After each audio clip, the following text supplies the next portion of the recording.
Habang sa Marineford, mga 3 oras bago ang pagbitay kay Ace, nagsimula ng magtipon ng 5 Warlords of the Sea para sa laban, pumwesto na rin ang 3 Marine Admirals para sa pagdating ni Whitebeard, ipinakita ang mga flashback ng mga makapangyarihang personalidad habang naghahanda sa digmaan, dinala na si Ace sa execution platform habang naghahanda ang mga Marine sa pagdating ng mga pirata ni Whitebeard.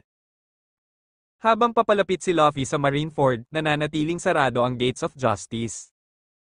Pag-akyat ni Ace sa plataporma, nagsimulang magsalita si Fleet Admiral Sengoku gamit ang transponder snails para ipahayag sa buong mundo ang isang nakakagulat na balita. Inihayag niya na ang ina ni Ace ay si Portgas de Rouge, at nabinigay lamang nito ang kanyang apelyido kay Ace para maitago ang katotohanan, na si Ace ay anak ni Goldie Roger, ang Pirate King. Nabigla si Ace, pati na rin ang mga Marines at ang mga mamamahayag sa paligid. Habang nagsasalita si Sengoku, naalala ni Garp ang isang pangyayari ilang buwan bago bitiin si Roger.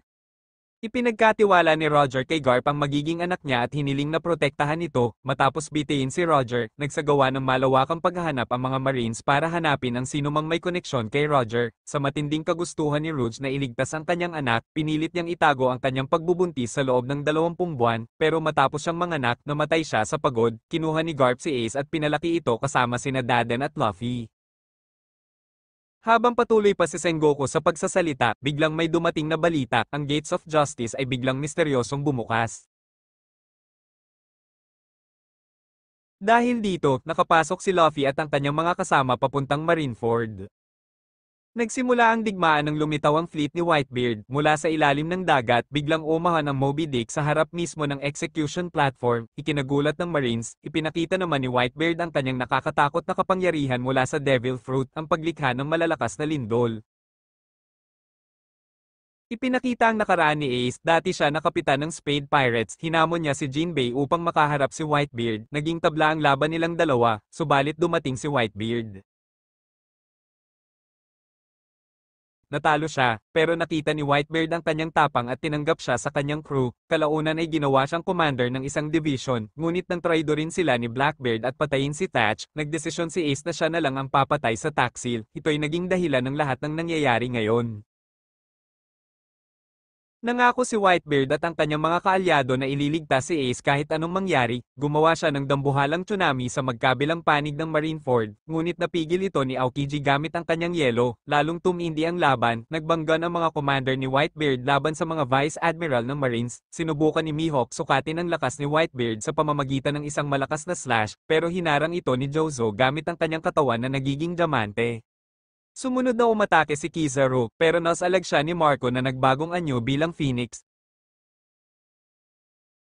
Inihagis naman ni Jozo ang isang dambuhalang iceberg, ngunit tinunaw ito ni Akainu gamit ang magma at pinabalik ng malakas na atake, hanggang lumubog ang isa sa barko ni Whitebeard, ngunit winasak lang ito ni Whitebeard gamit ang lindol. Habang nagiging mas magulo ang labanan, nagsimulang kabahan ang mga bagitong Marines gaya ni Kobe at Helmeppo, dahil nakikita nilang madaling natatalo ang mas malalakas na sundalo. Biglang sumugod si Little Ors Jr., isang higanting lahi ni Ors, giniba niya ang isang barko at nakalusot sa depensa ng Marines, papalapit ng papalapit sa plaza, kahit pinipigilan siya ni Ace, naalala niya ang sombrerong ginawa sa kanya ni Ace, ngunit sa huli ay napuruhan siya, tinamaan ng Ursus Shock ni Kuma, pinutol ni Doflamingo ang kanyang paa, at sinaksak siya ni Moria gamit ang mga anino, bumagsak siya, pilit pa ring inaabot si Ace.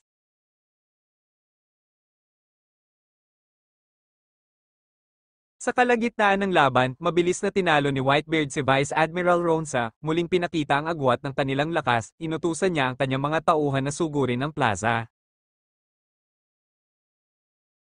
Samantala, umatras sina Kobe at Helmeppo dahil sa takot at nakita nila si Akainu na pumatay ng isang marine dahil sa pagiging duwag, dahilan para mas lalo silang natakot. Biglang may bumagsak mula sa langit, si Luffy at ang mga tumakas mula sa Impel Down ay nakarating na at sumali na rin sa digmaan.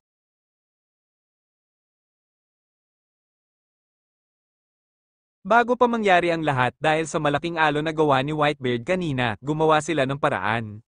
Sinubukan ni Luffy at ang kanyang mga kasama na sakyan ang malaking alon papasok sa Marineford, ngunit pinatigas ito ni Aokiji at naiwan silang nakabitin. Dumating din ang balitang pinaaga ang bitay kay Ace, kaya lalo silang nagmadali, nang mabasag ang yelo sa ilalim nila, nahulog sila sa butas na ginawa ni Jozo. Nakita ni Luffy na buhay pa si Ace, sa kaguluhan, napigilan niya si Crocodile na umatake kay Whitebeard, napansin ni Whitebeard ang sombrero ni Shanks kay Luffy, ngunit buong tapang na sinabi ni Luffy na ililigtas niya si Ace at siya ang magiging hari ng mga pirata, kaagad sumugod siya sa Marines para iligtas ang kanyang kapatid. Inatake siya ni Kizaru gamit ang laser, pero sinalo siya ni Ivankov, na hinarap naman ni Kuma, muntik mahuli siya ni Hina, pero nakatakas gamit ang kanyang Gear Second. Samantala, sa kabilang panig, hirap ang Whitebeard Pirates laban sa mga Vice Admirals, nagpalabas ng zombie si Moria para harangan si Luffy, ngunit dumating si Jinbei at isang malakas na hampas lang, tinapos ang mga ito.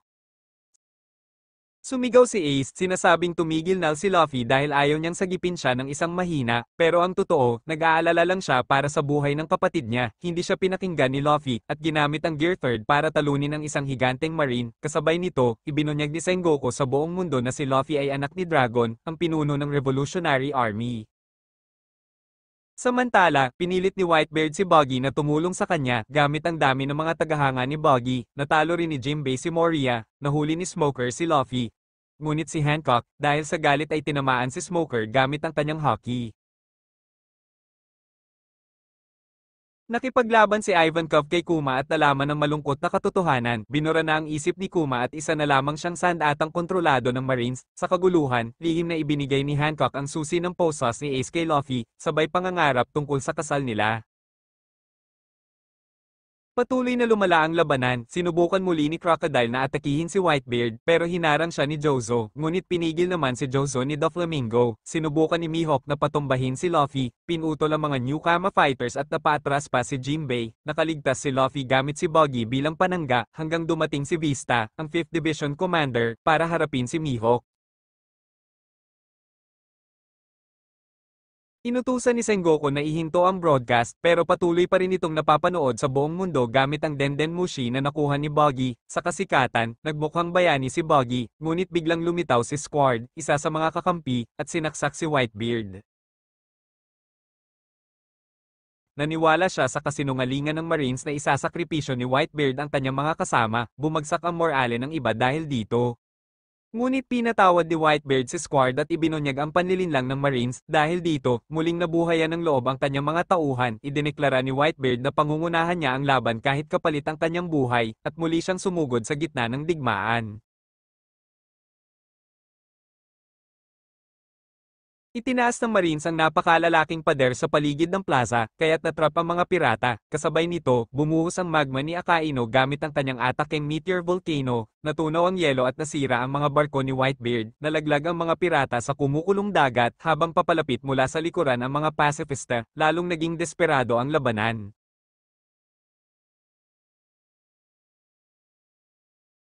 Inihagis ni Jinbei si Luffy patawid ng pader para makarating siya kay Ace, hinarap niya ang tatlo. Galit na galit, inatake niya mismo ang tatlong malalaking ulo ng Admirals. Namangha ang lahat sa tapang niya, ngunit tinamaan siya ni Kizaru at bumagsak, sugatan at halos di makabangon. Inakala ng mga tagapagpatupad na tapusin na si Ace, pero biglang sumingit si Crocodile, hindi para kay Whitebeard, kundi para lang hindi magwagi ang Marines. Sinagip si Luffy ni Marco mula sa kontra-atake ni Aokiji, habang lihim na nakaligtas si Mr. 3 sa ilalim ng Marineford. Sa puntong iyon, inilabas ni Whitebeard ang kanyang huling plano, isang malaking barko ang umahan, tinulak papasok ng katawan ni Ors Jr., at nagsimula ang mga pirata na sumugod diretso sa gitna ng Marineford. Ngayon, si Sengoku at Garp ay naghanda na ring lumaban mismo habang papalapit ang digmaan sa rurok nito. Si Luffy, pagod na pagod at sugatan, ay halos bumigay matapos labanan ng mga Vice Admiral at si Kizaru, pati si Whitebeard ay napangiti, namamangha sa tibay ng loob ni Luffy para sa kanyang kapatid. Nagpatuloy ang banggaan, nakipaglaban si Akaino kay Whitebeard habang ang mga kakampi nilang pirata ay hirap laban sa mga pasifista. Si Marco ay lumipad para tumulong, ngunit hinarang siya ni Garp na nagsabi, kung gusto niyong iligtas si Ace, kailangan muna ninyong patayin ako. Sa ibabaw ng entablado, napaisip si Ace tungkol sa kanyang buhay, kung paano siya lagi nalalaban kapag may nanlalait sa kanyang ama na si Roger, at kung paanong lagi niyang tinatanong kung dapat ba talaga siyang ipinanganak, pero sa pagtingin sa dami ng taong nakikipaglaban para sa kanya, nagbago ang kanyang puso. Sa unang pagkakataon, inamin niya sa sarili, gusto niyang mabuhay. Ngunit si Whitebeard, dala ng edad at sakit, ay natama ng malalakas na atake ni Akainu. Dahil dito, nakakita ng pagkakataon sina Kizaru at Aokiji para saktan sina Marco at Jozo. Samantala, si Luffy, ubos na ang lakas, ay nagmakaawa kay Ivankov na bigyan pa siya ng tension hormones. Dahil sa matinding determinasyon na mailigtas si Ace, pilit pa rin siyang tumayo at sumugod papasok sa gitna ng digmaan.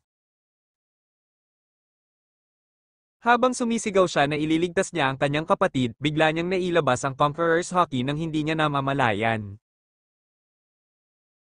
Sa isang iglap, maraming Marines at mga kalaban na may mahinang espiritu ang nawala ng malay, nagulat ang lahat, pati sina Whitebeard, mga commanders, at mismong mga admiral, dahil pambihirang kapangyarihan lamang iyon na mayroon ang iilang makapangyarihang tao sa mundo. Ito ang unang malinaw na patunay na si Luffy ay may dalang kapangyarihan ng isang tunay na itinadhana. Nakita ni Whitebeard ang kanyang pagsusumikap at inutos sa lahat na tauhab na suportahan siya.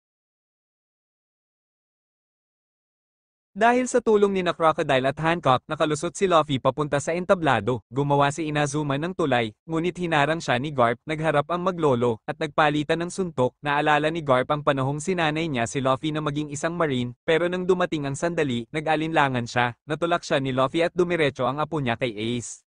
Nang malapit na si Luffy, sinira ni Kizaru ang susi gamit ang kanyang sinag ng liwanag. Si Sengoku naman ay nagbago ng anyo bilang isang napakalaking gintong Buddha para durugin silang dalawa. Pero sa huling saglit, si Mr. 3 na nagkunwaring executioner ay gumawa ng kopya ng susi gamit ang wax at nabuksan ang posas ni Ace. Gumuho ang entablado dahil sa putok, pero nasagip sila ni Ace gamit ang kanyang apoy.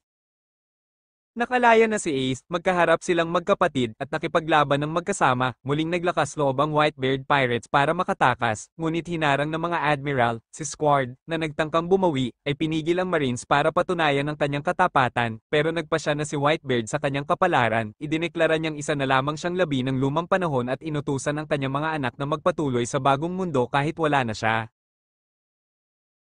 Samantala, patuloy na nakikita ng buong mundo ang digmaan dahil sa broadcast ni Buggy, lalong tumibay ang loob ni Ace hanggang hamakin ni Akainu si Whitebeard at sabihing hindi siya kailanman nahihigit kay Roger. Sa kabila ng babala ng kanyang mga kasama, hinarap ni Ace si Akainu, ngunit mas malakas ang magma kaysa sa apoy. Nataman si Ace at halos mawala ng lakas nang umatake si Akainu para patayin si Luffy. Humarang si Ace at isinakripisyo ang sarili. Parang tumigil ang oras, nakitang tinamaan ang kanyang kapatid, napasigaw si Luffy sa matinding sakit, unti-unting nawala ang Viv record ni Ace habang bumubuka ang malalim na sugat sa kanyang dibdib. Pinigilan ni na Jinbei, Marco, at Vista si Akainu, habang si Garp ay halos sumabog sa galit ngunit buti ay hinawakan ni Sengoku. Sa kanyang huling sandali, humingi ng tawad si Ace kay Luffy dahil hindi siya nakaligtas sa kanyang pangarap at dahil hindi siya tunay na nailigtas, inamin niyang kinatatakutan niya kung dapat ba talaga siyang nabuhay. Ngunit may ngiti siyang nagpasalamat kay Luffy, kay Whitebeard, at sa kanyang mga kasama sa pagmamahal na ibinigay nila sa kanya. At doon, namatay si Ace sa bisig ng kanyang kapatid. Tuluyang gumuho ang isip ni Luffy, napasigaw sa matinding pighati, sinubukan siyang tapusin ni Akainu, pero mabilis siyang tinakas ni Jinbei habang si Marco ang sumalag. Sa galit, ibinuhos ni Whitebeard ang kanyang buong puot kay Akainu, nilindol ang buong Marineford.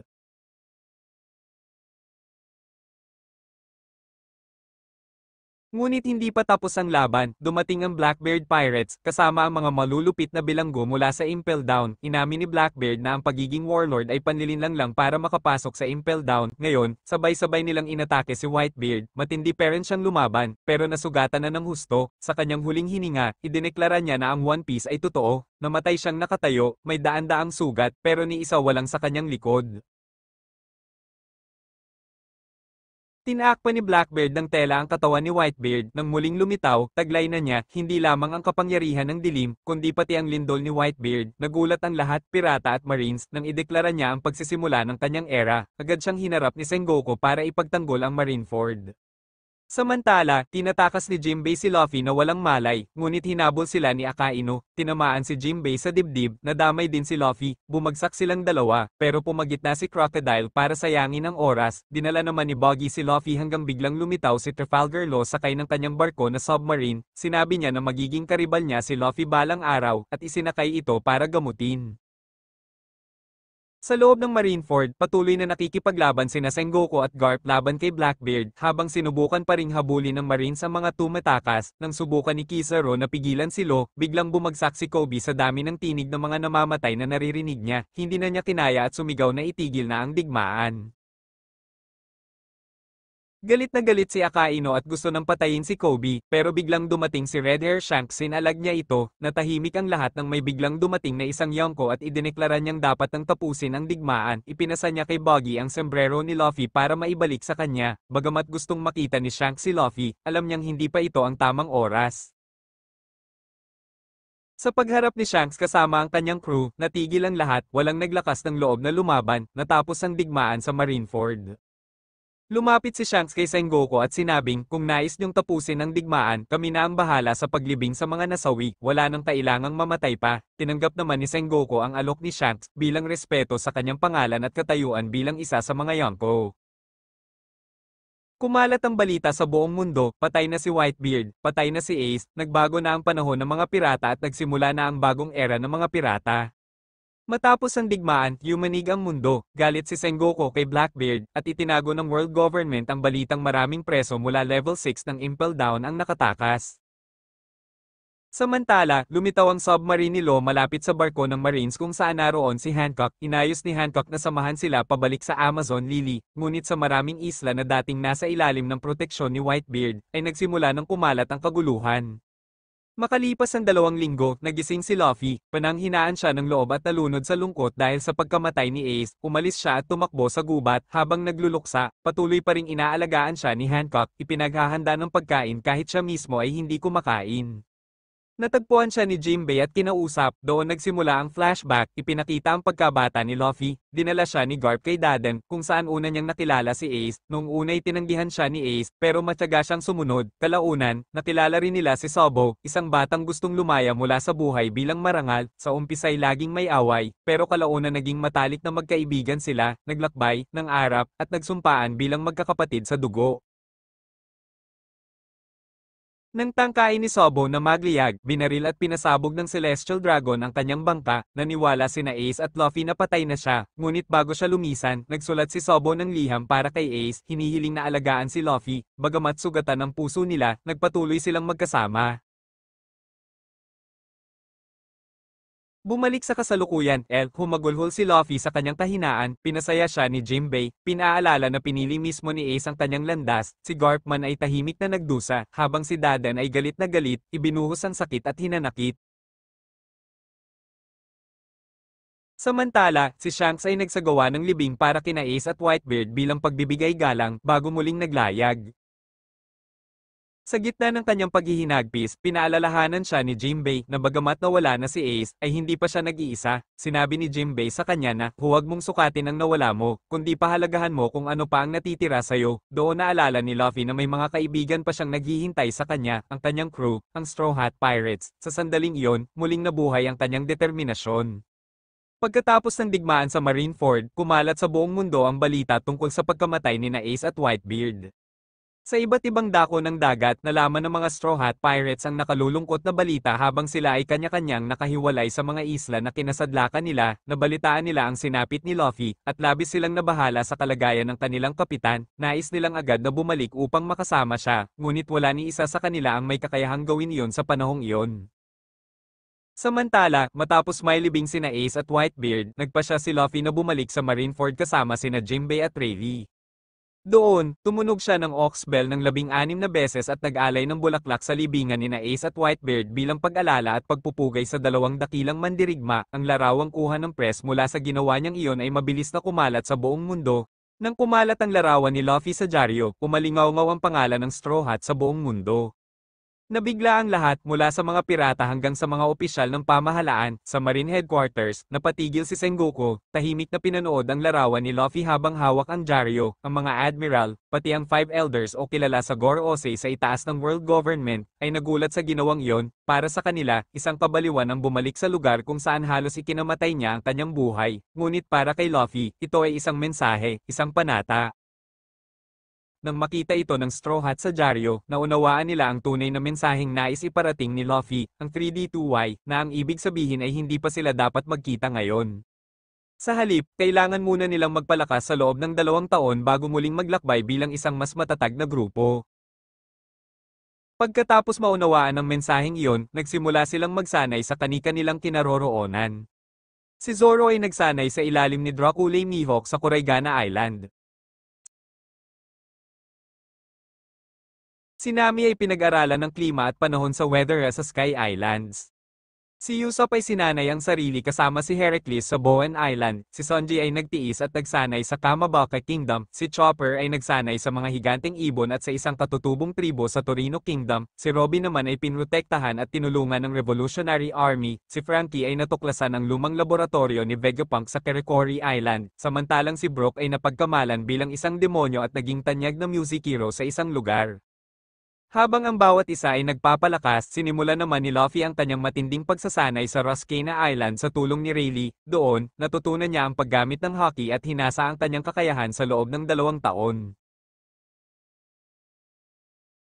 At makalipas ang 2 taon, tahimik na pumasok ang mundo ng One Piece sa bagong yugto habang naghahanda ang Straw Hat Pirates na muling magsama. Sa bar ni Shaki, nagpasalamat si Sanji kina Deval at sa Flying Fish Riders dahil pinrotektahan nila ang Thousand Sunny habang wala ang crew. Samantala, nagkamali si Chopper at sinundan ng isang grupo ng mga impostor na nagkukunwaring Straw Hats, habang si Robin naman ay patuloy na iniiwasan ng mga ahente ng gobyerno na humahabol sa kanya. Pagbalik ni Luffy matapos ang 2 taong pagsasanay, madali niyang tinalo ang mga peking Straw Hats gamit ang bago niyang lakas at hockey. Sa huli, muling nagtagpo sina Sanji at Zoro, na casual lang na nag-aaway at nag-iinitan at sabay na nagtungo upang makasama ang iba. Si Robin naman ay nakarating sa Thousand Sunny at nagkita muli kay Frankie, na nag-upgrade ng barko gamit ang bagong teknolohiya. Samantala, sina Sentomaru at ang mga pasifista ay nagpunta sa Sabaody matapos marinig ang balitang bumalik si Luffy. Sa Grove, maraming pirata ang nagtipon, naniniwalang ang pekeng Straw Hat Luffy ay totoo, kasama rito ang magkapatid na sina Caribou at Koribo, na kinatatakutan pa ng ibang pirata. Ngunit nang dumating ang tunay na Luffy, nalantad ang katotohanan, ipinahayag ni Sentomaru na ang peking Luffy ay si Dem Arrow Black at mabilis na natalo ang kanyang grupo. Pagdating ng Marines at Pacifiste, ay ipinakita ni Luffy ang tunay niyang lakas. Sa isang suntok lamang, winasak niya ang PX-5, ikinagulat ng lahat. Ipinakita rin ni Sanji at Zoro ang kanilang bagong kakayahan, na ngayon kayang talunin ang mga Pacifiste na minsang nagpahirap sa kanila. Nagpaalam si Luffy kay Rayleigh bago tuluyang simulan muli ang kanilang paglalakbay, buong pusong nagpasalamat siya sa lahat ng itinuro nito, sa lakas, sa tiwala, at sa panahong ibinigay upang siya ay tumatag. Tahimik nang umiti si Rayleigh, alam niyang handa na si Luffy harapin ang bagong mundo bilang tunay na kapitan ng Straw Hat Pirates. Pagkaalis ni Luffy, mabilis na sumugod ang mga Marines upang pigilan ang crew. Ngunit hamarang si Rayleigh, sa isang iglap, hinati niya ang lupa, nagkaroon ng napakalalim na hiwa na naghiwalay sa kanya at sa mga kalaban. Sabay sabi niyang, ang sino mang lalampas dito, ay tiyak na mamamatay. Samantala, bawat kasapi ng Straw Hat ay humarap sa sariling laban, tinulungan ni Heracles si Usopp upang talunin ang mga Marines, ginamit ni Nami ang bago niyang kaalaman sa panahon upang lituhin ang mga kalaban, at si Sanji, kasama ang mga Okama, ay nagtagumpay rin laban sa kanilang mga sumalakay. Pagbalik sa Sabaody Archipelago, muling nagkita-kita ang buong Straw Hat crew, mas malakas, mas matatag, at mas handa kaysa dati. Sa tulong ni Rayleigh at Shaki, matagumpay nilang napigilan ang mga Marines at nakasakay sila sa Thousand Sunny, at matapos ang 2 mahabang taon ng paghihintay, muling naglayag ang Straw Hat Pirates mula sa Sabaody Archipelago, patungo sa kanilang bagong destinasyon, Fishman Island.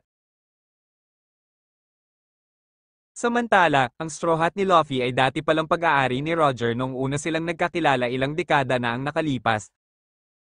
Habang pinagmamasdan ng Straw Hats ang malawak na bahagi ng malalim na karagatan, ipinaliwanag ni Nami na kung masyadong maraming butas ang mabubuo sa barko, maaaring pumutok ang patong nito at masira ang Thousand Sunny. Ibinunyag ni Frankie na dinala si Hatchan sa Fishman Island dahil siya ay malubhang nasugatan nang subukang sakupin ng Marines ang Thousand Sunny. Ipinahayag din na ipinaalam ni Kuma kay Rayleigh na ipinadala niya ang Straw Hats upang tulungan sila dahil siya ay isang revolusyonaryo at muling na program upang protektahan ang Thousand Sunny hanggang sa kanilang pagdating. Di nagtagal, napansin ng crew na sila ay sinusundan ni Carabo. Ginamit ni Carabo si Momo, ang sikaw na dating pag-aari ni Arlong, bilang sakay, at naghanda siya at ang kanyang mga tauhan ng isang panimulang pag-atake. Iniutos ni Carabo ang atake, ngunit natakot si Momo sa biglaang pagdating ni Luffy at Sanji, kaya tumakas kasama ang crew, na nagbigay daan sa Straw Hats upang mahuli si Carabo. Habang pinag-uusapan ng mga agos ng dagat, diretsong tinungo ng barko ang isang napakalaking ilalim dagat na talon, na kilala bilang downward plume. Doon, natuklasan nila ang isang higanteng kraken na matagal nang sumisira ng mga barko, winasak ang barko ni Carabo at tila pinatay ang kanyang crew. Pinagsama ng Straw Hats ang kanilang lakas upang talunin ang kraken, ngunit nahila sila sa isang vortex na dinala ang Thousand Sunny ng mas malalim sa dagat. Pinaganya ni Frankie ang coup de burst upang itulak pa ang barko sa dagat. Di nagtagal, inatake sila ni Enkoro, isang higanteng anglerfish, hanggang sa dumating si Wadatsumi, isang higanteng sea giant, at pinukpok ito. Akala ng crew ligtas na sila, biglang lumitaw ang isang barko na tinatawag na Flying Dutchman, na nagdulot ng takot sa kanila. Ipinakilala ng kapitan nitong si Vanderdecken IX ang kanyang sarili at iniutos kay Wadatsumi at Enkoro na patayin ang Straw Hats. Sa oras na iyon, dumating si Surem, ang Kraken, at tinulungan ng Straw Hats na talunin si Wadatsumi at mailigtas sila. Pinilit ng isang pagsabog ng bulkan si Vanderdecken at ang kanyang crew na umatras. Ginamit nila si Surem bilang gabay, at mas lumalim pa ang paglalakbay ng Straw Hats sa dagat hanggang sa maipit sila ng isa pang crew ng fishmen. Inalok ni Hammond, isang miyembro ng New Fishman Pirates, si Luffy na sumama sa kanila, ngunit tumanggi siya. Sa pamamagitan ng huling coup de burst, nakatakas ang Straw Hats sa Thousand Sunny at sa wakas ay nakarating sa Fishman Island. Pagdating nila, bumagsak ang protective bubble sa paligid ng isla, kaya pumasok ang barko at muling naghiwalay ang crew. Nagising sina Luffy, Usopp, Sanji, at Chopper sa isang kwarto at muling nagkita kay Kami, na nagsabi na gumagaling na si Hatchan mula sa kanyang mga sugat. Naglakbay ang lima ng magkasama sa distrito at nakilala ang mga lokal na mermaids, na labis na ikinatuwa ni Sanji. Samantala, iniutos ni Hordy Jones kay Hammond na dalhin si Luffy sa kanya. Iniligtas ni Frankie si Robin at muling nagkita kay Nami. Ipinabatid ng limang Madoka Mermaid quintuplet sa crew na paparating ang isang royal ship. Nang dumating ito, dala ang tatlong prinsipe na sina Fukuboshi, Manboshi, at Raboshi. Napilitang magtago si Sanji, ngunit nagkaroon siya ng pagdurugo sa ilong at napahimatay, kaya iniutos ng tatlong prinsipe sa kanilang amo knights na atakihin si Luffy at ang iba. Sa ibang bahagi, nagising si Zoro sa isa pang lugar sa isla at hinarap ng isa pang grupo ng Amo Knights. Nang tanungin ni Chopper kung maaari bang mag-donate ng dugo ang fishmen para kay Sanji, tumanggi si Hammond at ang iba. Nakipaglaban si Luffy sa mga pirata, gamit pa ang kanyang hockey techniques laban sa isang Sea King, bago sila ni Kami at ang iba ay sumakay sa barko ng Royal Prince.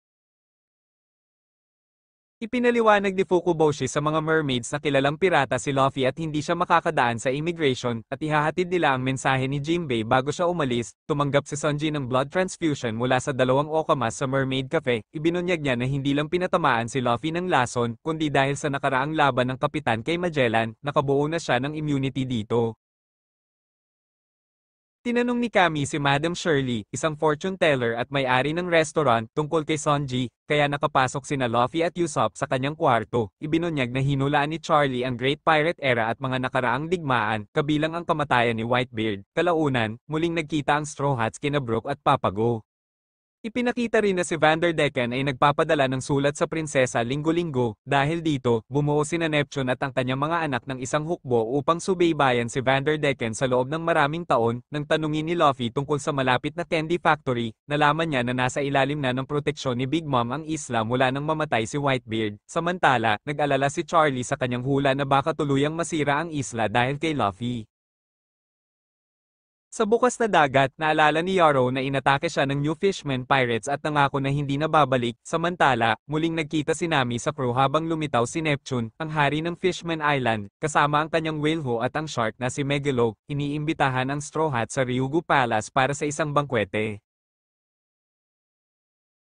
Gamit ang energy steroids, winasak ni Hordy ang barko ni Jero gamit lamang ang kanyang panga habang nakakadena ang kanyang mga kamay. Ipinaliwanag ni Zeo, isa sa mga tauhan ni Hordy, na ang mga fishmen ay may 10 beses na lakas kumpara sa tao, at pinalalakas pa ng energy steroids ang kanilang kapangyarihan sa bawat tableta. Ipinahayag din niya na winasak ng mga tao ang mga layunin ni Fisher Tiger at Arlong. Iniutos ni Hordy ang kanyang crew na patayin si Neptune at gawing mas superior ang mga fishmen. Nakawala si Kerebo mula sa mga patibong ni Baron, inatake si Ishili at ang mga mermaids gamit ang kanyang swamp powers. Nalaman ni Fukuboshi na may nakita si Charlie na hula na sisirain ni Luffy ang isla at iniutos na harapin agad ang Straw Hats. Samantala, sa Ryugu Palace, ibinunyag ni Nami na naghahanap si Robin ng mga pahiwatig tungkol sa mahalagang kasaysayan at hinahanap ni Frankie ang kamag-anak ni Tom. Ipinaliwanag ni Neptune na ang Fishman Island ay pinapalakas ng mga ugat ng Sunlight Tree Eve na nagbibigay din ng hangin sa dagat. Pinagalitan siya ng mga tagapayo sa kaharian dahil iniwan ang palasyo na walang depensa at ipinaalam sa Straw Hats na nakatanggap sila ng mensahe mula kay Fukuboshi. Pumasok si Luffy sa Hardshell Tower ng palasyo at nakakita ng pagkain, ngunit aksidenteng natagpuan ng isang higanteng mermaid princess. Hinarap siya nito, sinabi na hindi siya natatakot dahil siya ay anak ni King Neptune, at napaiyak bigla. Sa ilalim ng dagat, ipinakita ni Vanderdecken ang kanyang plano na pakasalan ang prinsesa, gamit ang sumpa ng kanyang Mark Fruit upang ihagis ang isang higanteng palakol sa kanya. Samantala, sa Ryugu Palace, inakusahan ng Left Minister ang Straw Hats na may plano silang sirain ang isla at dukutin ang mga mermaid. Iniligtas ni Luffy si Princess Shirahoshi sa pamamagitan ng paghinto sa isang palakol bago pumasok ang mga gwardya ng palasyo. Itinago siya ng prinsesa at ipinaliwanag na ikukulong ang Straw Hats sa dungeon ng kastilyo, habang si Zoro ay nahuli na.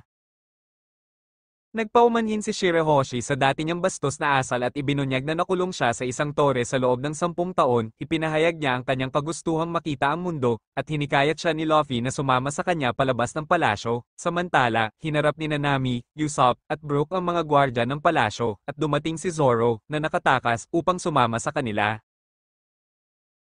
Sa barkong Noah, nakipagkita si Decken kay Hordy, at bumuo sila ng alyansa upang ganap na sirain ang Fishman Island.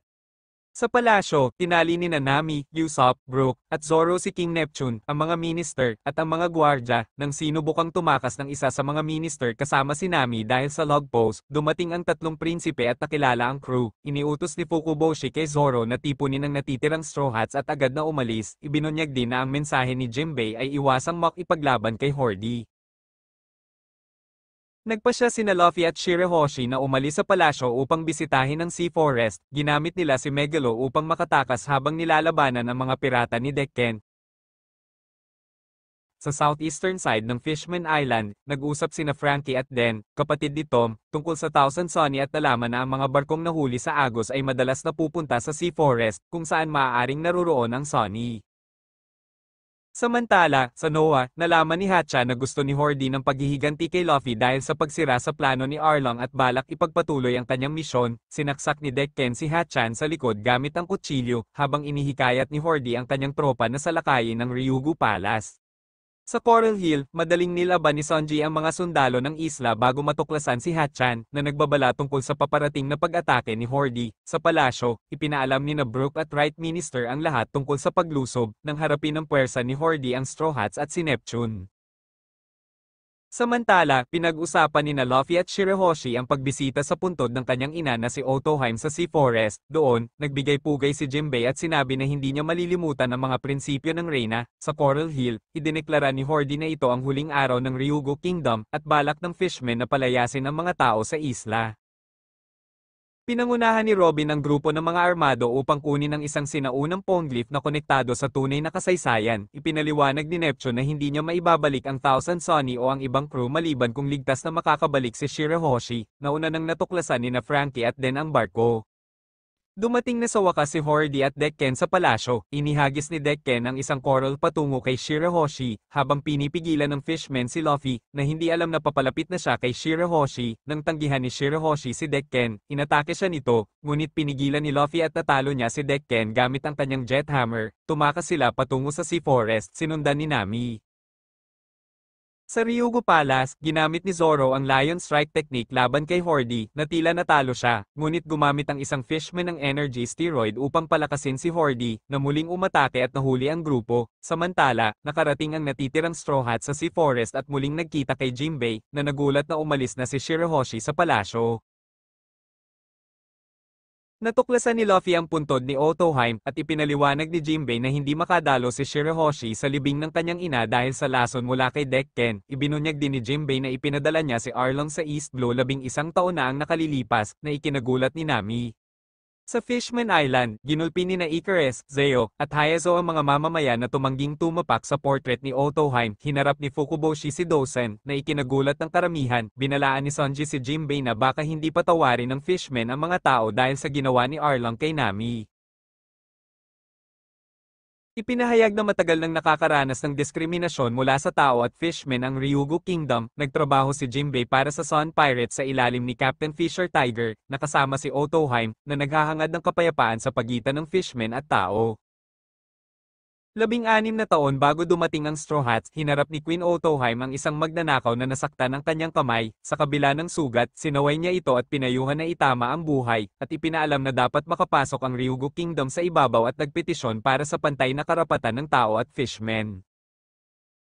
Hindi nagkaintindihan sina Arlong at Jimbei tungkol sa layunin ni Otoheim. Dumating si Tiger at kalaunan ay naging adventurer. Si Arlong ay napunta sa ibabaw, at sumali si Jimbei sa hukbo, na itatag nila ang Sun Pirates upang palayain ang mga alipin. Ipinagdiwang nila ang pag-atake ni Tiger sa Merijoy. Ngunit si Arlong ay nagpasya sa ideya ng pagpatay sa tao. Pinayuhan ni Tiger na mali ang pumatay ng tao at pinahalagahan ang pakikipaglaban ng Sun Pirates para sa kalayaan. Nagtalo sila ni Arlong na dapat patayin ang tao bilang halimbawa, ngunit pinigilan siya ni Jimbei. Nakakuha ng suporta si Otoheim sa kanyang petisyon, habang si Tiger ay naging wanted at inatas ang protektahan si Koala, isang batang alipin. Markado siya bilang bahagi ng Sun Pirates at tinulungan na muling makasama ang pamilya. Pininsala siya ng Marine sa pangunguna ni Strawberry, at pinayuhan ng crew na huwag isiwalat ang katotohanan tungkol sa kanyang nakaraan bilang alipin. Bumalik si Arlong sa Foulshoot Island upang atakihin ang tao, ngunit nahuli ni Borsellino, habang ipinagpatuloy ni Otoheim ang kampanya para sa pantay at malayang karapatan.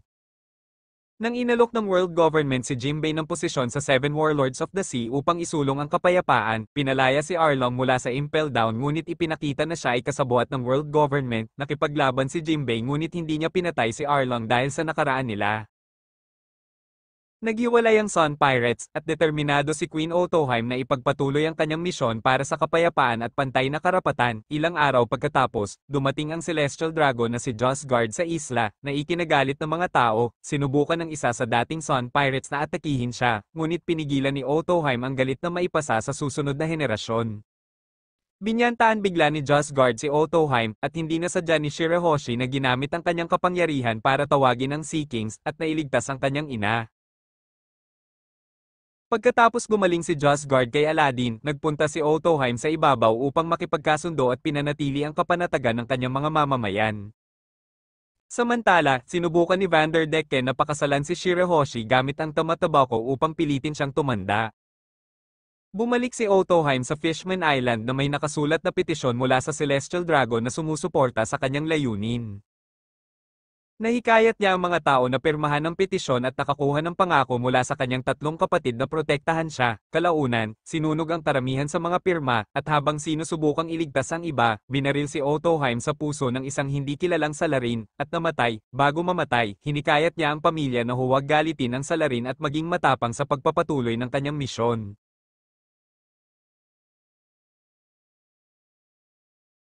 Pagkatapos ng kanyang kamatayan, pumatay si Hordy Jones ng isang tao at maling inakusahan ng mga tao, na nagdulot ng takot at galit. Umiwas si King Neptune sa Hardshell Tower. Sa libing ni Otoheim, nagbigay ng mensahe si Fukaboshi sa mga tao sa pamamagitan ng transponder snail, na nangakong ipagpapatuloy ang laban sa diskriminasyon. Sa kasalukuyan, ibinunyag ni Jimbei na hindi niya napigilan ang pang-aapi ni Arlong sa East Blue, na ikinagalit ni Sonji, bagaman si Nami ay walang sama ng loob sa fishmen maliban kay Arlong. Ipinabatid ni Hatcha na pumatay si Hordy ng anumang fishman na may kaugnayan sa tao. Ipinahayag ni Hordy sa transponder snail na ang mga fishman na kaalyado ng tao ay ipapalayas, at patatayuin niya si King Neptune sa loob ng 3 oras. Binanta rin niya ang sinumang pumirma sa petisyon ni Otoheim at ipinahayag ang layunin niyang patayin ang Straw Hat Pirates sa pagsuway sa plano ni Arlong. Sa Sea Forest, pinag-aralan ni Robin ang isang poneglyph na naglalaman ng paumanhin kay Joy Boy. Ipinabatid ni Jimbei sa Straw Hats na si Shirahoshi ang pangunahing target ni Hordy, kaya naghanda sina Luffy at ang prinsesa na harapin siya at ang New Fishman Pirates. Iginiit ni Luffy na ililigtas ang kanyang crew, na nagdulot ng pagtatalo kay Jimbei kung sino ang dapat lumaban kay Hordy, na naresolba ni Robin. Sinubukan ni Hordy na ilunod ang Straw Hats habang umiinom ng mas maraming energy steroids para palakasin ang kanyang kapangyarihan.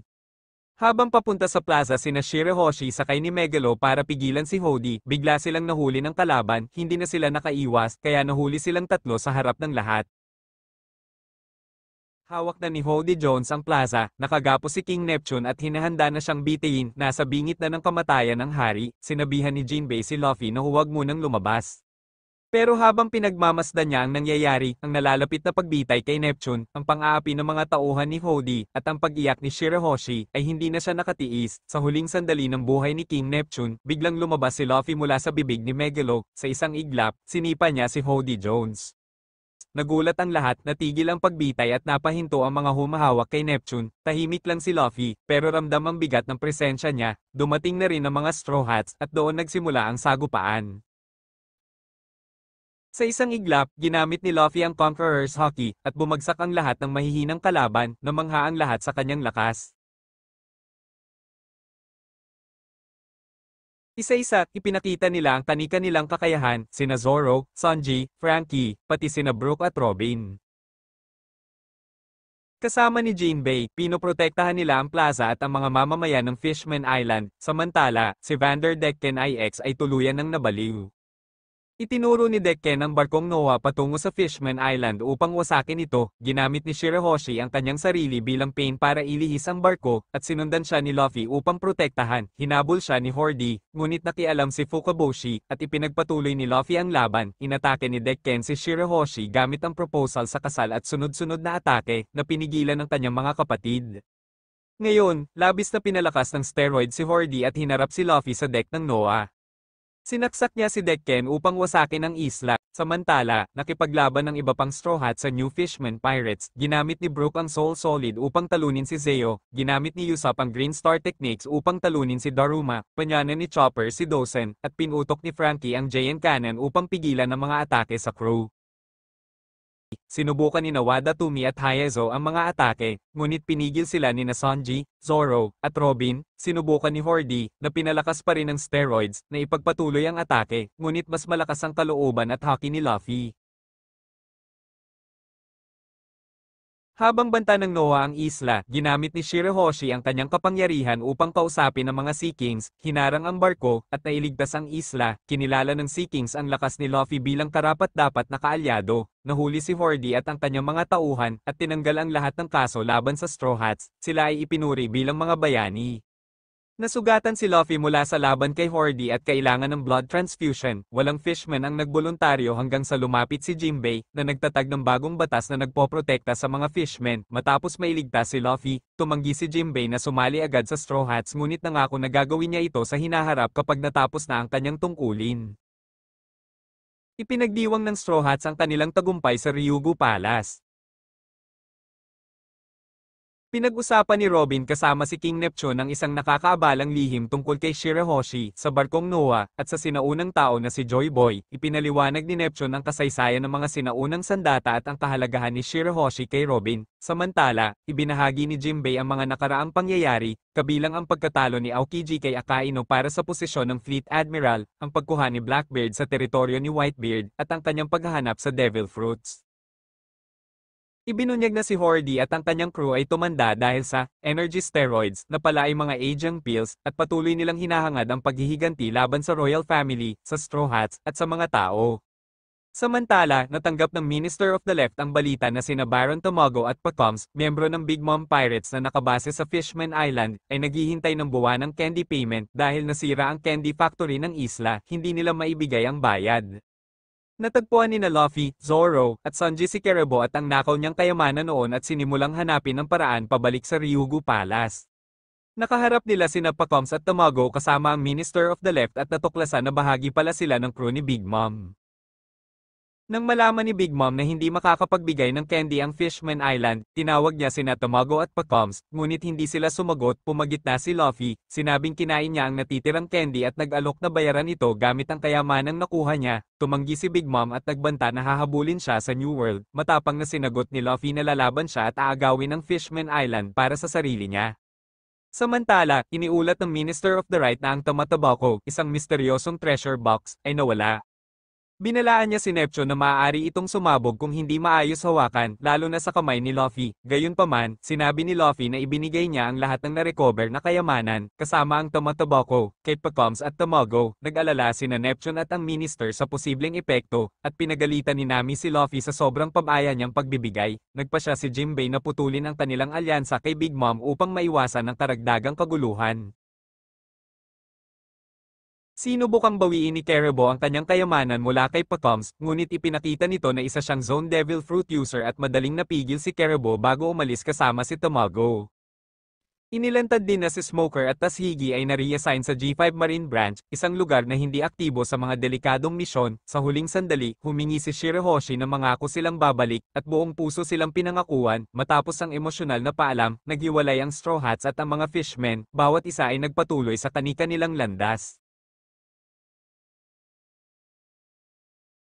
Pagdating ng Straw Hat Pirates sa isang misteryosong isla na hindi nakalista sa kanilang log post, napansin nila itong tila isang bulkan at may kakaibang enerhiya. Bigla silang nakatanggap ng distress call mula sa isang taong sinasabing inaatake ng isang samurai.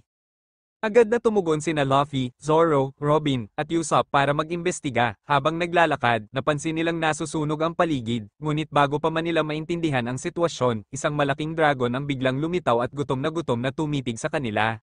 Samantala, sa kabilang panig ng dagat, sina Smoker at Tashigi ng G5 Marines ay nakasagap din ng parehong distress call. Agad nilang inutusan ang kanilang barko na tumungo sa Punk Hazard.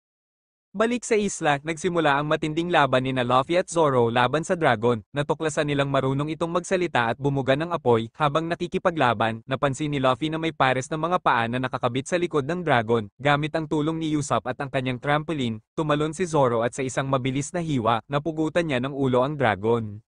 Kasabay nito, sa ibang lugar ng isla, sina Nami, Chopper, Franky, Brook, at Sanji ay nawala ng malay dahil sa sleeping gas at dinukot ng mga lalaking nakasuot ng hazmat suit. Matapos mapugutan ng ulo ang dragon, nakuha ni Luffy ang pares ng mga paa. Akala nila patay na ang may-ari nito, pero bigla itong tumakbo mag-isa at sinabing hinahanap niya ang isang Shichibukai. Sinundan ito ni Luffy hanggang sa aksidenteng maipit siya sa mga paa. Samantala, nagising ang ibang Straw Hat sa loob ng kulungan. Doon nila nakilala ang isang ulo ng lalaki na hiniwalay sa katawan. Ikinwento nito na pinaghiwa-hiwalay siya ng isang warlord at labis siyang nahihiya sa sinapit niya. Nakatakas ang grupo ni Nanami matapos pasabugin ni Franky ang pader ng kulungan. Habang tumatakbo, natagpuan nila ang isang silid na puno ng malalaking bata. Sa kabilang banda, nakipagkaibigan naman si Luffy sa isang centaur sa isla, pero nang malaman ng mga tauhan ng master kung sino siya, agad nilang inutusan ng Harpy Girl na hulihin ang Straw Hats. Nagkaroon ng labanan nang malaman ng mga centaur na si Luffy ay isang pirata. Nakita rin ng Straw Hats na ang Denden Mushi ng mga kalaban ay may tatak na sisi, na pareho sa tinatawag nilang master. Sa headquarters ng kalaban, sinabi kay Caesar Clown, ang Master, na nakatakas ang mga Straw Hats, at nagulat siya nang marinig na may isa sa kanila na kayang maglabas ng laser tulad ng mga pacifista. Kasabay nito, dumating ang G5 Marine sa isla. Ipinaalala ni Smoker na dati itong battlefield ni Aokiji at Akaino 2 taon na ang nakalipas, kaya puno pa rin ng nakalalasong gas ang paligid. Habang naglalakbay ang Straw Hat Pirates sa isla, natagpuan nila ang isang grupo ng mga bata. Nagulat ang mga ito nang makita ang ulo ng samurai at nagsitakbuhan sa takot. Ilang sandali lang, dumating ang mga lalaking nakasuot ng hazmat suit at tinangkang hulihin sila. Samantala, gumagawa si Usopp ng bangka para makatawid sila sa ilog papunta sa nagyayelong bahagi ng Punk Hazard. Habang nangyayari ito, iniuulat ng centaur na natalo ni Luffy sa kanyang boss kung saan patungo ang Straw Hats. Sa kabilang banda, nagmamakaawa ang mga bata kina Nami at Chopper na tulungan silang makaalis. Sinabi nilang mahigit 1 taon na silang nakakulong sa isla at gusto na nilang makauwi. Dahil dito, nagpasya sina Nami, Franky, Sanji, at Chopper na tulungan sila kahit pa kailangang lumaban sa mga kalaban. Habang sumusulong ang Marines patungo sa nagyayelong bahagi ng isla, binabaril nila ang yelo para makagawa ng daanan. Si Brownbeard at ang kanyang mga tauhan ay umatake rin sa Straw Hats, pero patuloy na lumaban sina Sanji, Franky, at Chopper laban sa mga kalabang naka-hazmat suit. Nakalaunan ay napag-alamang mukhang tupa ang mga ulo. Sa kabilang dako, nakasagupan ni Brook ang katawan ng samurai na walang ulo. Natakot siya nang hindi ito nagsasalita, at ginamit pa nito ang 2 espada na nagpatakbo kay Brook palayo. Sa loob ng laboratorio, binalaan ng isa sa mga tauhan si Master na paparating na ang G5 Marines, kasama niya si Trafalgar Law, na nagsabing siya na ang baalang humarap sa kanila. Pagdating ng G5 Marine sa Pampang, tumunog ang doorbell ng Vegapunk Slab at nang bumukas ang pinto, si Lo ang bumungad. Nagulat ang mga Marines. Ayon kay Tashigi, isa na raw siyang Shichibukai, pero sinabi ni Smoker na bawal siyang naroon. Sagot naman ni Lo, bawal din kayong nandito. Habang pumapasok si Nanami at Chopper sa isang malamig na silid na may mga nagyelong tao, muling umatake si Brownbeard, pero pinuto ni Zoro ang mga kanyan at pina-deflect ni Luffy ang natitirang bala, kaya nakatakas sila gamit ang bangka. Samantala, tumatakbo si Brook palayo sa samurai torso hanggang sa mabagsakan ito ng malaking snowball na gumulong papunta sa lawa.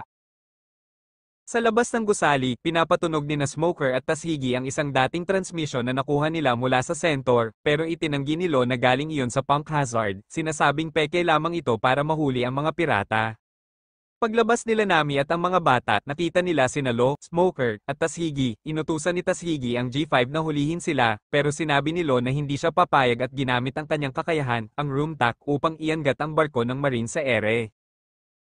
Nagsimula ang laban ni Lo at Smoker habang binabalaan ni Smoker ang kanyang mga tauhan na huwag lumapit dahil sa kakaibang kapangyarihan ni Lo. Habang abala sila, muling umatake si Brownbeard, ngunit sinalba ni Brook si Zoro mula sa mga pating at sabay nilang tinalo ang mga kalaban. Napagtanto ni Brownbeard na ang Straw Hats ang kalaban, kaya inutusan niyang umatras ang kanyang grupo, ngunit hinarang sila ng Straw Hats. Habang sinusubukan ng grupo ni Nanami at ng mga bata na tumakas, ginamit ni Lo ang kanyang kakayahan para ipagpalit ang mga puso ng mga Straw Hats, kaya nagkapalitan sila ng katawan. Pagkatapos nito, binaling muli ni Lo ang kanyang atensyon sa Marines at sinira ang barko ng G5, pati kinuha ang lahat ng Denden Mushi para walang makatawag ng tulong. Nagpatuloy ang labanan ni na Smoker at Lo, ngunit nang sumugod si Tashigi, pinagiwalay ni Lo ang katawan nito, galit na hinarap ni Smoker si Lo at nagtagisan sila ng lakas. Sa kabilang banda, nalaman ng mga Centaur na nadala ng Straw Hat si Brownbeard at ginamit siya ng grupo ni Luffy bilang sakay papunta sa gusaling nakita ni Brook. Sa loob ng laboratorio, iniulat ng mga tauhan sa usok na lalaki, si Caesar Clown na naglalaban sina Lo at Smoker, at nakatakas na ang mga bata kasama ni Nanami. Nagalit si Caesar, pero nagpigil dahil alam niyang magdududa ang Navy kung papatayin niya si Smoker. Pagkatapos, dumating si Minette, ang harpy na nakita ni Usopp, at iniulat kay Caesar na ang mga piratang nahuli nila ay ang Straw Hat Pirates, at natalo ni Luffy ang dragon ni Vegapunk pati na rin ang mga Centaur. Sa labas ng pasukan, nagpatuloy ang laban ni Lo at Smoker habang pinapanood ng G5. Nang umatake si Smoker, ginamit ni Lo ang kanyang Devil Fruit ability para paakyatin ang matulis na bato mula sa lupa at saksakin si Smoker bago kunin ang puso nito. Pagdating ni Luffy, nagpasalamat siya kay Lo sa pagtulong 2 taon na ang nakalipas, ngunit agad niyang napansin si Smoker na nakahandusay. Naluha si Tashigi at tinangkang patayin si Lo, ngunit pinagpalit ni Lo ang puso nila. Sa kabilang banda, nilalamig na ang mga bata kaya ginamit ng samurai ang kanyang Devil Fruit Power para painitin ang lahat. Nagsama-sama muli ang grupo ni Luffy, at ipinaliwanag ni Robin na naging Shichibukai si Lo 2 taon na ang nakalipas. Sinabi naman ng samurai na si Lo din ang pumutol ng kanyang katawan bago siya tuluyang muling nagdikit sa kanyang mga paa.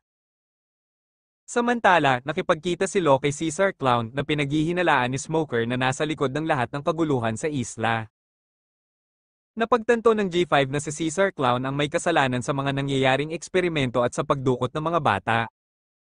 Habang abala si Caesar sa pag-aalaga ng isang pasyente, ipinadala niya ito sa gas chamber, pinapatunayang siya mismo ang tunay na salarin. Sa kabilang banda, ibinunyag ni Brownbeard kay Luffy na si Caesar at Lo ang nagligtas sa kanila mula sa lason at binigyan siya ng kakayahang muling makalakad. Ngunit sinabi ni Smoker sa kanyang mga tauhan na hindi si Vegapunk kundi si Caesar Clown ang tunay na may kasalanan sa nabigong eksperimento sa Punk Hazard. Samantala, sa loob ng laboratorio, pinatay ni Caesar Clown ang kanyang pasyente gamit ang lason, habang ipinagmamalaki niyang balang araw ay magiging pinakamagaling na siyentipiko sa mundo, mas hihigit pa kay Vegapunk. Habang hinahanap ni Zoro, Sanji, at Brook ang samurai na nauna nang umalis para hanapin ang kanyang katawan, nagsimulang manghina at masaktan ang mga bata, sabay-sabay silang humihingi ng candy. Dahil dito, napagtanto ni Chopper na ang mga bata ay binigyan ng isang addicting droga, kaya sila ay dumaranas ng matinding withdrawal. Sinubukan nilang pigilan ng mga bata, pero dahil hindi sila kayang saktan, inantok sila ni Usopp gamit ang pampatulog. Sa kabilang banda, ibinigay ni Lo kay Caesar ang puso ni Smoker bilang bahagi ng kasunduan nila. Kasabay nito, inutusan ni Caesar ang kanyang tauhan na Yeti Cool Brothers upang atakihin ang Straw Hats. Ilang sandali lang, natalo at nawala ng malay sina Zoro, Sanji, at Brook. Nang dumating sina Law at Manette sa lab, sinabi ni Law na gusto niyang makipag-alyansa kay Luffy, bagamat tutol dito ang ibang Straw Hats. Ibinalik ni Law sa kanilang katawan sina Frankie at Chopper, ngunit si Nami ay napunta sa katawan ni Sanji dahil magkalayo pa sila ng lokasyon. Ipinaliwanag ni Law na hindi na sila pwedeng umatras kapag nagsimula na ang kanilang plano, dakipin si Caesar Clown, ang may kapangyarihang gas-gas fruit. Binalaan niya ang lahat na delikado si Caesar, at tanging mga may hockey lamang ang kayang tumalo sa kanya. Samantala, patuloy ang labanan ng mga Marines at tauhan ni Caesar. Habang sinusubukan ng tatlong centaur na buksan ang pinto ng gusali, bigla nilang nakita ang isang malagkit na halimaw na naglalabas ng nakal-alasong gas. Ito ang nilalang na tinawag ni Caesar na Smiley. Ipinahayag ni Caesar na ginagamit niya ang Straw Hats at G5 Marines bilang test subject sa kanyang eksperimento. Pagkatapos bumangon, natagpuan ni Zoro at ang grupo ang ulo ng samurai at kanilang pinalaya mula sa yelo. Mula sa malayo, natanong nila si Smiley, ang parehong kemikal na naging sanhi ng malaking pagsabog sa punk hazard. Habang nagtutungo sina Law at Chopper sa laboratorio kung saan nilason ni Caesar ang mga test subject, biglang dumating sina Luffy, Frankie, at Robin, ikinagulat ng Marines at ng mga tauhan ni Caesar.